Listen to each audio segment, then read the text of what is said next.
Thank you. We shall now go on to our next speaker, Dr. Urmila, who's Urmila CHAWLA is again a very important person in Haryana Ophthalmic Society.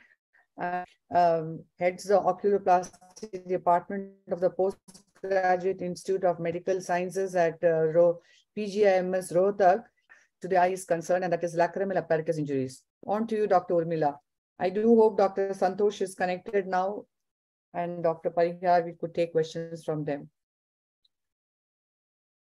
Could you share your screen, Dr. Urmila? Okay. At the outset, I would like to thank Dr. Chitra ma'am and Dr. Shia ma'am for giving me this opportunity. And moving ahead from orbital and corneal trauma, let's go to lacrimal apparatus injuries. That covers my topic. So lacrimal apparatus, as we know, consists of the secretory part and the drainage part. The secretory part mainly comprises of the glands, and the drainage part consists of the lacrimal sac, just a sec, can I? Just a sec, I'm facing a bit problem with the speaker view. Okay, so the drainage part consists of the lacrimal puncta, the canaliculi, sac, and the nasolacrimal duct. Whenever we speak of lacrimal apparatus injuries, it per se means mainly the drainage part, which is more involved, and the frequency of trauma being more related to the canaliculus maximum, the lower canaliculus, the upper, and can be bicanalicular. The nasolacrimal duct, the sac, and the lacrimal puncta follow. So since we know that these cases are generally polytrauma cases, we need a team approach following the life support care system, the site support care, functional care, and the cosmetic care. Following this, wherever we need imaging as well as medico-legal and photographic documentation, especially in oculoplasty cases, is a must nowadays. Lacrimal trauma comprises almost 16% of all eyelid injuries. Canalicular involvement comprises 81% cases, that's the maximum. The SAC and the NLD involvement involves 19% of cases. Damage to the drainage system can present with telecanthus, globe displacement, epiphora, and obstructive dactylocystitis. The consequences of epiphora may be in 10% of cases constant or nearly constant epiphora, in 40% cases symptomatic epiphora with ocular irritation, and 50% may be fairly asymptomatic in case one of the canaliculus is functioning and is not injured. So lacrimal trauma basically has both functional and cosmetic effect, and so needs to be stressed upon. More common in males, and mean age range is 14 to 30 years, and lower canaliculus involvement is maximum 50 to 75%. Modes of trauma could be direct laceration or blunt trauma. Direct laceration, mainly the penetrating wound. Dog bite injury is quite common. Traction to the lateral canthus may lead to displacements of the medial canthal tendon, leading to the canalicular tear. Cattle care is one other means of trauma. And by blunt trauma, we can have fist or airbag injury. Dog bite injuries being very common, one should always remember that whenever a patient presents to us, copious irrigation of the wound is a must, along with the anti-rabies prophylaxis should be taken care of. And the previous school of thought was that dog bite injuries should be repaired later on after a gap, but nowadays primary repair is considered to be important. Canalicular injuries then can be occult or obvious. Occult in the form of a simple linear tear, but on exploration they come out to be having a deep canalicular tear, or the obvious ones where there can be avulsion of the lid. High index of suspicion is required in all cases of eyelid or medial canthal injuries. Any lid laceration medial to the punctum should be suspected to involve the canalicular system unless proved otherwise, so one needs to be cautious. Timing of surgery, ideally, it should be an early primary repair within 24 to 48 hours. However, if infection and edema are the contraindicating factors, you can wait for 3-4 days, and most cases are successful if repaired within 5 days. 80% of the drainage is through the lower canaliculi. So the more emphasis is on the repair of lower canaliculi. So some previous school of thought was that if upper canalicular injury is there, it can be left as to resolve on its own if the lower canaliculi is functioning. But however, most authors now believe that all canalicular lacerations should be repaired. Now, since medial canthal area, the tendon is in close proximity with the canaliculi, it is also known to get injured very soon along with the canaliculi. So the thorough examination of the area is a must. By doing a traction test, grasping the edge of the lower and the upper eyelid laterally and pulling it, normally we have that bowstring or the taut appearance in the medial MPL area. But if that is absent, it gives an indication of the canthal injury. Repair of the posterior crest of MCT is critical because that leads to the main apposition of the punctum to the globe and helps in the drainage. So that is more critical, and it can be repaired with 4-0 double arm Prolene, and complete avulsion if it is there, then microplating may be needed.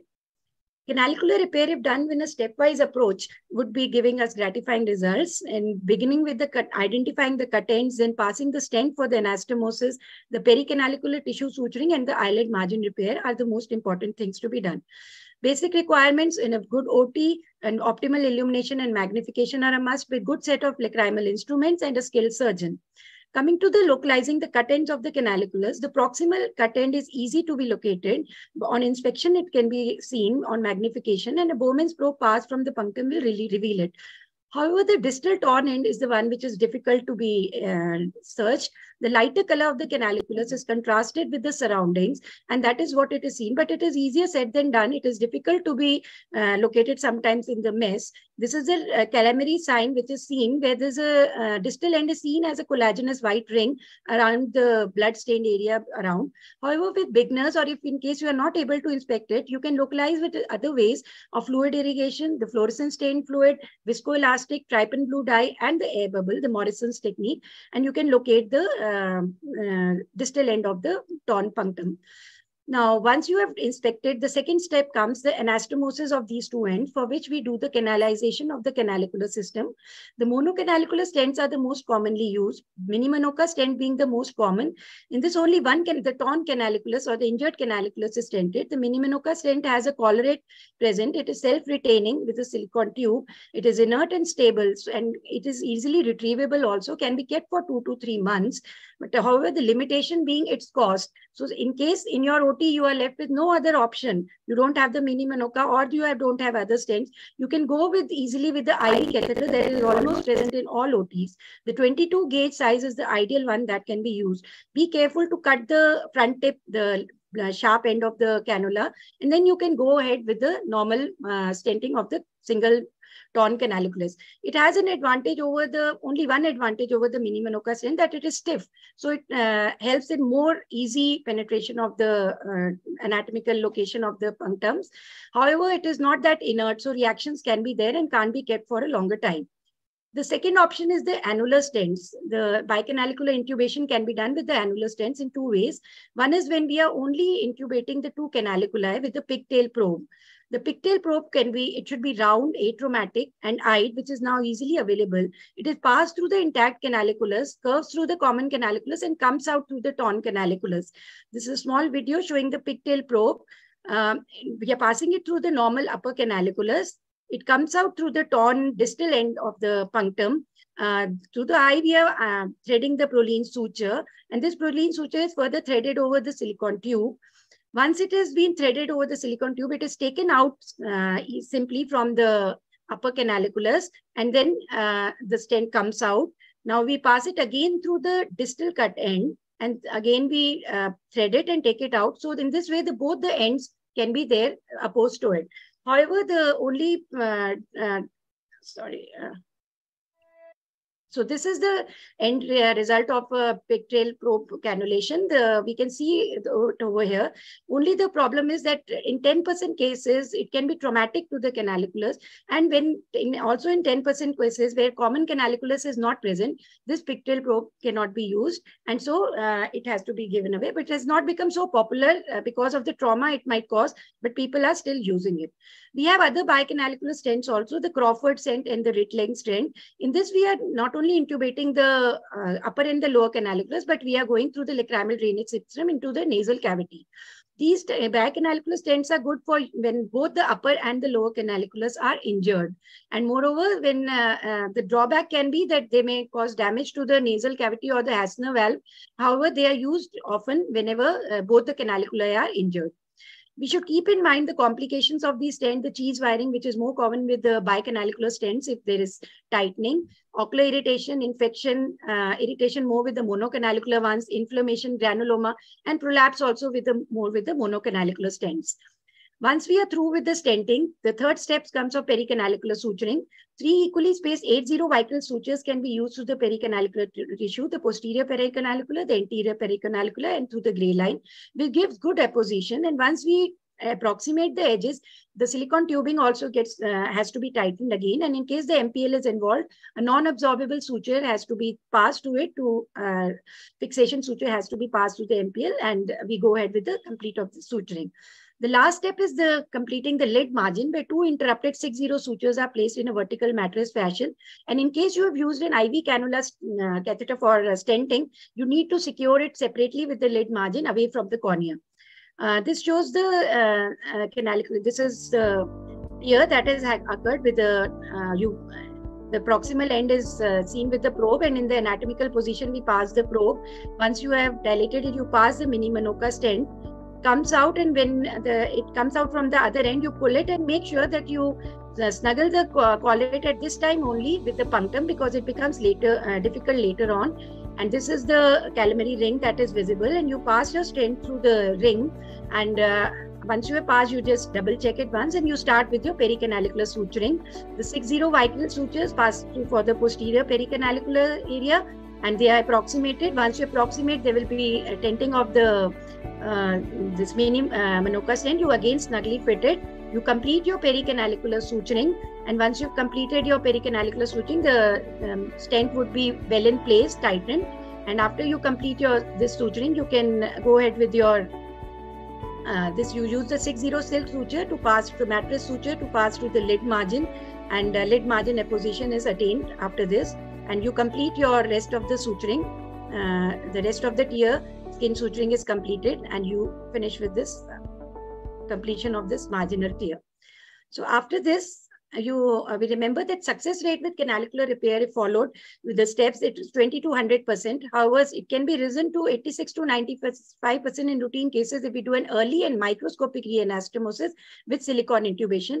Delayed repair and dog bite injuries have poor results, and simple stepwise approach will give you gratifying results.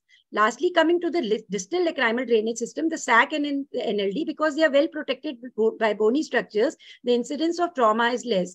However, in naso-orbitoethmoid fractures, these are known to occur in the form of bony involvement when the bony NLD canal is fractured, or it can be the soft tissue involvement. We need a definite facial CT scan to see the extent of fracture and direct injury to the lacrimal sac, palpation of the area to see the degree of instability, and principles of primary repair. We need to repair it one stage, exposure of all fracture fragments, precise anatomic rigid fixation, immediate bone grafting, definite soft tissue management. And once this has been done, in the later stage, if NLD blockage is still there, reassess at 3 months post-injury. CT and DCG would be helpful, and DCR should be done preferably 6 months post-injury.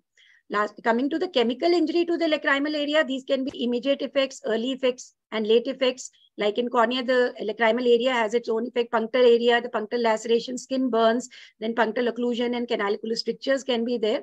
If the canalicular system trauma is there, wash thoroughly, but never do syringing, because that way you will be pushing the chemical into the nasal cavity. Probing with bicanalicular intubation, conjunctivo DCR, and these are the options. If NLD and lacrimal sac trauma is there and puncta is normal, you can go ahead with probing with bicanalicular intubation. However, if the puncta is involved, a later stage intracath DCR is the option you have. So the take-home message I would give: be always suspicious and do a careful inspection of the wound area always. Repair try within 48 hours. Intubation with silicone stent to prevent stenosis while the laceration is healing is quite important. And early meticulous primary restoration of the anatomy is the key to success. Thank you so much.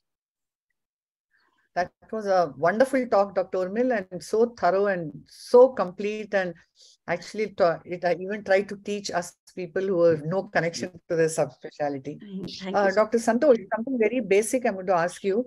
What are the clinical signs which will indicate canthal involvement? And what are the clinical signs which will indicate that there could be an adnexal injury also? Okay, canthal involvement generally when there is unilateral telecanthus, when the distance between the midline and the medial canthus is increased on the ipsilateral side, then there is bound to be canthal injury. Second is the traction test that you do. The medial canthal tendon, if it is attached, there will not be any movement of the medial tissue of the eyelid, but whereas if freely moves or if it partially moves, then obviously the medial canthal tendon may be avulsed. Or the medial most injury of the eyelid. Medial avulsion of the eyelid also indicates that there could be a canthal tear. Yeah, and when would you suspect whether there's also an orbital fracture at the same time? Okay, orbital fracture at the same time if there is crepitus in that area, or if there is any nasal bleeding accompanying the injury. In such situations, you should suspect a medial orbital fracture, and ocular motility restriction obviously indicates that there is medial rectus tethering in the fracture. So in such situations, if at all the patient experiences nasal bleeding, or if the nasal bridge is flat, or if there is ocular motility restriction, then I would get a quick CT scan done before I would repair the injury. Dr. Shreya? Yeah, I'd like to ask question. Urmil, it was very nice presentation, wonderful presentation. Dr. Honavar, I would like to ask you, am I audible? Yeah. Yes. Yeah, I would like to ask you, what about the secondary stricture happened if it is not repaired, and what are the points you would take? What are the points we should take, keep in our mind while repairing primarily, not to happen the secondary stricture? Well, primarily, if you have intubation already, that too with a reliable intubation such as monocanalicular or bicanalicular intubation, and not use a IV cannula, then the chance of recanalization is as high as 80 to 90%. If at all there is stricture, that could be because of the sutures that you pass in the pericanalicular area may have cheese wired through. That is the reason why it may heal by secondary intention, and wherever canaliculus heals by secondary intention around the tube, there is a possibility of stricture. Second reason for stricture is early removal of the intubation set, either because the patient pulls it by himself or herself, or you remove it earlier than 3 months. 3 months is supposed to be ideal. So if you remove earlier than that, there could be a secondary stricture. So that is how I would prevent a secondary stricture. But if at all it happens, you can always refresh the wound on either sides of the stricture and re-intubate and resuture. Thank you. Paucity of time, we need to move on, but that was a wonderful talk, Dr. Urmil. Dr. Grover may have a point to add because he is too. Dr. Grover. Yes, Dr. Grover, you have anything to add here?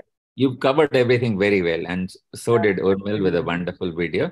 So what is important is that earlier it was thought of as a very complex procedure. Increasingly, it is realized that it can be done very simply. You just need some good magnification and good illumination, because identification of the cut ends is the only difficulty in canalicular repair, the medial cut end. The more medial the cut, the more difficult it gets. So sometimes you may need to inject air from the opposite side in order to visualize the point of opening if it is a very medial cut. But working under a microscope, you realize that the canaliculus is much larger than what you thought, and it appears as a very white pearly thing which is easy to identify. And now there are some simple single stitch techniques also which have been described. Once you do a good stenting, as Santosh was emphasizing, the simpler techniques of apposition also work quite well. So you need not really consider it as a difficult procedure, and just carry out a simple repair. If you're able to identify the ends and do a good stenting, you'll succeed. Can I add one point here?